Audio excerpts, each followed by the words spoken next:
తిరుపతిలో ఎవరి బాధ్యత వారు నిర్వర్తించి ఉంటే ఈ పరిస్థితి వచ్చేది కాదన్నారు డిప్యూటీ సీఎం పవన్ కళ్యాణ్.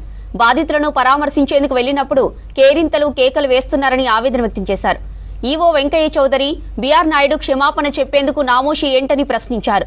వారు చేసిన తప్పుల వల్ల ప్రజలు సంబరాలు చేసుకోవడానికి ఆలోచిస్తున్నారని చెప్పారు.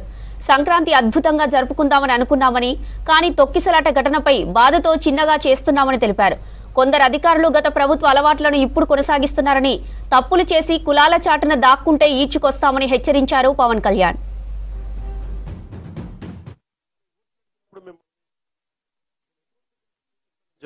జవాబుదారీతనం, ప్రతిదానికి బాధ్యత తీసుకుంటామని.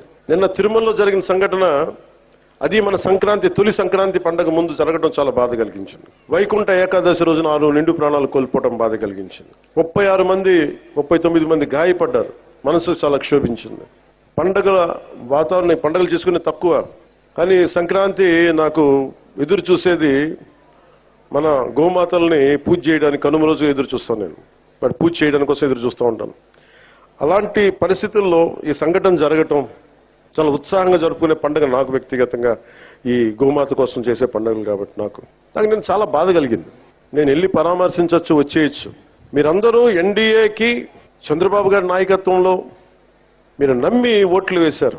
బాధ్యత వచ్చినప్పుడు ఎవరి మీద నెట్టలేదు. మీ వల్ల జరిగింది, మా వల్ల జరిగింది అని. తప్పు ఎవరి వల్ల జరిగినా మేమందరం ప్రభుత్వంలో భాగస్వామ్యం కాబట్టి మనస్ఫూర్తిగా నిన్న దేశాన్ని క్షమాపణలు అడిగాను జరిగిన తప్పుకి.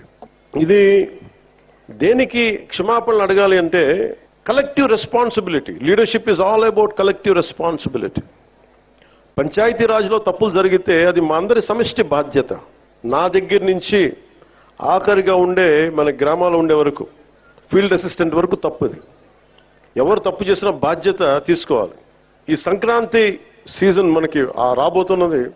కొంత మనసు కావాలి. కొంత ఏం మాట్లాడాలి, ఏం మాట్లాడాలి, ఒకటి నేను చెప్పాను, ఇవన్నీ చేశాను. కానీ ప్రతిసారి నిన్న ముఖ్యంగా యువతకి నా విన్నపం, నా విజ్ఞాపన, ఎక్కడ ఎలా స్పందించాలి అనేది మీరు చాలా ఆలోచించాలి. సావు సమయంలో కూడా, ప్రమాదమైన సమయాల్లో కూడా నేను వస్తే సినిమా పేర్లు కానీ, కేరింతలు కానీ, ఒకళ్ళు చావుకి వెళ్ళాం మనం, ఒకళ్ళు దెబ్బలు తిన్నారు, చనిపోయారు.